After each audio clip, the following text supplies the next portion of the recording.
When we think of 2020, we think of COVID-19, the first pandemic we have had in 100 years.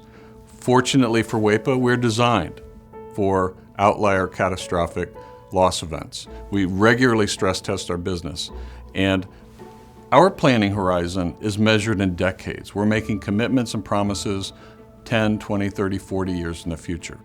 2020 was a year like none of us had ever seen before. I'm extremely proud of WAEPA's continued work to offer best-in-class life insurance to civilian federal employees.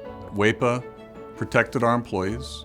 We had no layoffs. We continued to deliver world-class service to civilian federal employees, and we were fortunate enough to grow in terms of the number of members as well as revenue.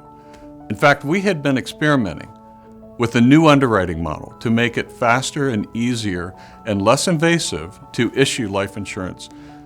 COVID pushed us to actually implement a lot of those plans with an accelerated underwriting model. On top of that, we were able to offer short-term disability insurance to civilian feds. This is a gap that civilian feds have in the federal employee benefit offering. And finally, I'd like to say I'm very pleased that we continued and renewed our commitment as we champion diversity and inclusion in all facets of our business and our products. Looking back on 2020, we mourn those lost to the pandemic, and we appreciate the challenges and hardships that so many have faced. But we also remember the hard work and agile response of so many, including our own employees and the dedicated civilian federal employees that we serve. Internally, we took unforeseen circumstances, and we allowed it to teach us the lessons of leadership, the ability to respond, adapt, and overcome, and identify opportunities within a challenge. Above all, we were resilient.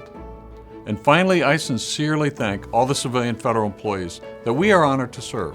Your commitment to country and public service is an inspiration to us all.